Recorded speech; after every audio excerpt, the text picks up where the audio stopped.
Alright guys, in this video we're going to be talking about gaps. What exactly does it mean when the market gaps up and how do you trade it properly?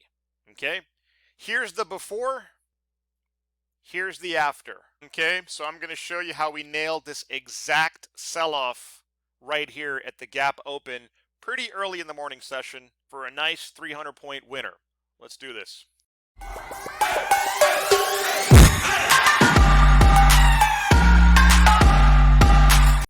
Alright, what's up guys? It's Mark here at Dino Trading. Hope you had another fantastic trading week. It was more fireworks, as many of you know. And let's get right to it. I get asked a lot of questions on what is a gap up, what is a gap down, how do you trade it, what do you do about it, etc. And I wanted to compile all of those questions into one comprehensive video on how I think every trader should be trading a gap. All right. So let's first talk about what exactly is a gap. All right, so a gap up or down is when the market opens up or down fucking huge compared to the previous day's close. Okay, so when I say open, I mean the regular stock market open, which is technically tied to all futures trading and technically tied to all Forex trading and options trading and pretty much every trading instrument out there. All right. For me, that's 8:30 a.m. Chicago time. If you live on the East Coast, that's 9:30. If you live in California, that's 6:30, etc. All right.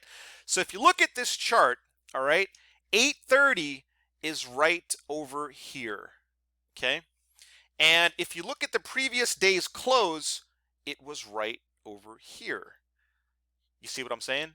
So the Dow gapped up by 300 points today. And now, why is that significant? Well, I'm going to tell you why.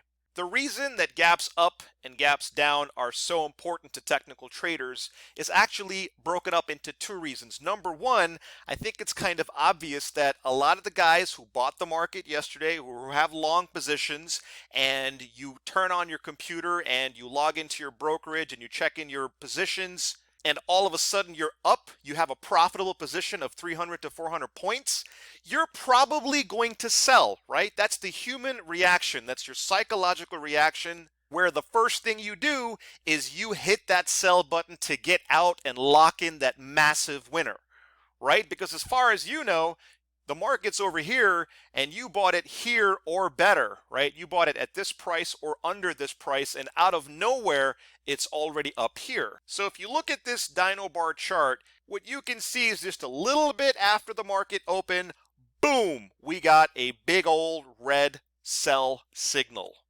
right? And you do what you normally do, which is you draw your highs, you draw your lows, and you wait for the price to come back into that retracement area. You guys know I talk about retracement trading all the time. You guys know that the Dino Bar's proprietary charts is the #1 charting platform for retracements. That's kind of a no-brainer, and of course the retracement happened right over there. All right. So that was an easy trade for a couple $1,000s by piggybacking off of all of those long traders who hit the sell button at exactly the same time and allowed us to piggyback off of this trend. At least this was a temporary downtrend, right? But the other reason that gaps up and gaps down are also technically important is that a lot of technical traders believe that gaps eventually get filled. Okay, so what do I mean by filled? Well, if this was the previous day's close and this was the current day's open, well, this is a gap of 300 points and it needs to be filled, which means if the market gapped up, technical traders are expecting the market to eventually come down, and test this level here, which if you look, it corresponds approximately to a nice big old round number, 26,000 on the Dow. Okay, you guys are marking up your charts and looking at gaps up and gaps down. You can do the same thing with the NASDAQ futures, the E-mini futures, oil futures, stocks, Forex. Pretty much works across the board. All right.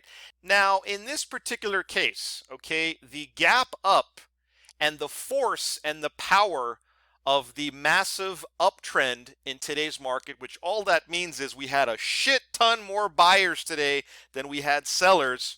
And frankly speaking, in my humble opinion, I believe that today was a massive short squeeze. A lot of guys got caught short on a massive up day, so they all got to buy and close out their short positions.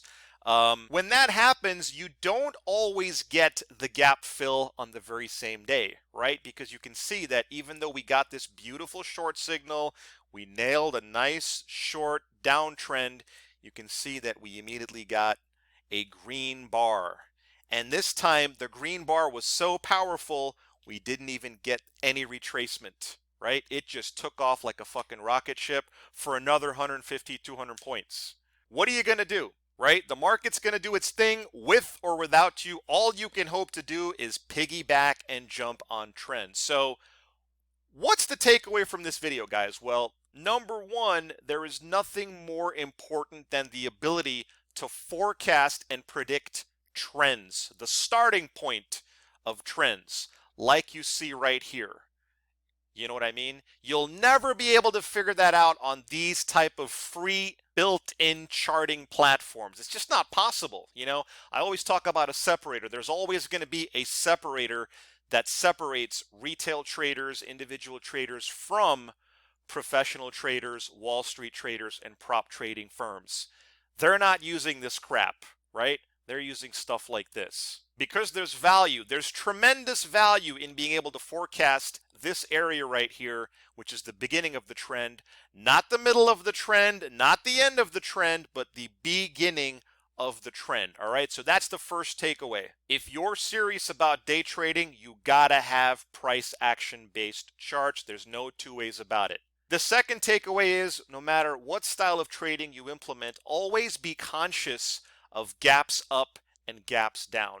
There will typically always be a very, very, very nice reversal trade to be had, right? So on a day like today where the market gapped up huge, there's always typically going to be a nice sell-off just like this. And if the market gaps down huge, there's always going to be a little bit of a rally, even if it's short term. And guys, the best part about trend trading, whether you're trading a gap or anything else, is check out the time, right?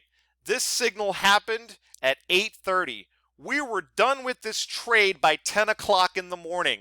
You know what I'm saying? There is nothing wrong with just limiting your trading to the morning session. In fact, you're going to find that if you implement some long-term back testing, you are going to find that the best signals on the planet when it comes to trend trading happen just in the morning session. Charts don't lie, guys. I'm not making this up. 8:30 here, okay, you can see that in the x-axis, wrapping it up by 10 a.m. You're done.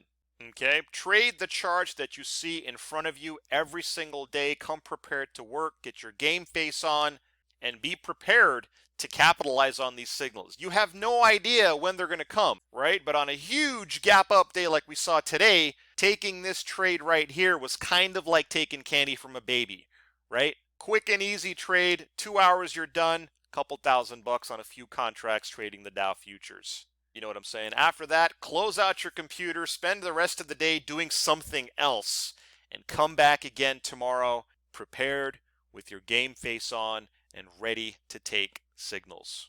Anyway, guys, the volatility's back. The month of August has been absolutely insane. We're basically heading into the final stretch of the year, and I think there's going to be continuous fireworks in the market every day for the rest of the year. Okay, guys, thanks for watching this video. If you have any questions, get in touch. And as always, best trading wishes.